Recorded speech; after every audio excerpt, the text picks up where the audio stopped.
I've been a private investigator for years, accustomed to dealing with dangerous criminals and unsolved mysteries, but nothing could have prepared me for the chilling case that awaited me one rainy evening.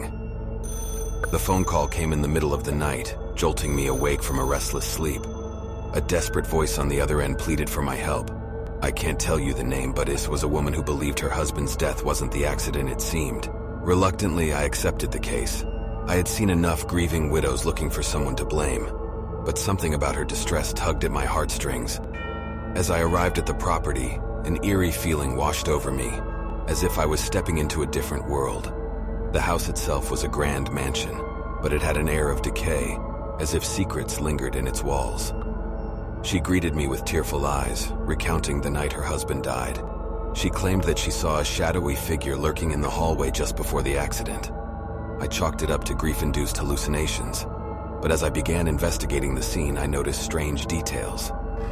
There were unexplained scratches on the walls and an overwhelming chill in the air, even though the heating was on full blast. I decided to dig deeper into husband's past, suspecting that his death might be connected to something darker. As I spoke to his friends and colleagues, a recurring pattern emerged. They all mentioned his obsession with the occult. He had delved into the world of the supernatural, dabbling in seances and attempting to communicate with the dead. The more I learned, the more I realized that I was stepping into a realm far beyond my expertise. One evening, while reviewing the evidence in my office, a sudden gust of wind blew through the room, rattling the windows. I brushed it off as a storm brewing outside, but then I heard whispering, unintelligible voices that seemed to come from all directions. My heart raced as I glanced around the room, searching for the source of the eerie sounds. The air felt charged with an otherworldly energy, and I couldn't shake the feeling of being watched. It was as if something had followed me from the mansion, a malevolent presence intent on making its presence known. As I continued my investigation, the paranormal phenomena escalated. Objects moved on their own, lights flickered without explanation, and I saw shadowy figures out of the corner of my eye. I tried to convince myself that it was just stress and exhaustion playing tricks on my mind, but the evidence was undeniable. The night I decided to confront her about the eerie occurrences, I found her in the grip of terror.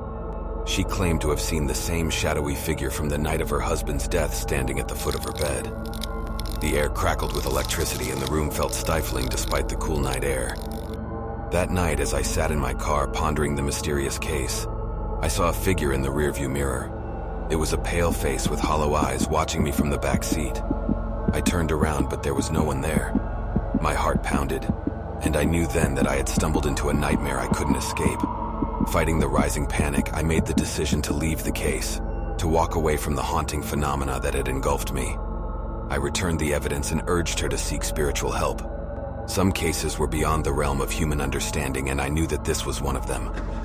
As I drove away from the mansion, I couldn't shake the feeling that something malevolent was still following me, a lingering presence from the haunted case that would forever haunt my thoughts and dreams. Some mysteries were best left unsolved, and the supernatural world was a realm I vowed never to cross again.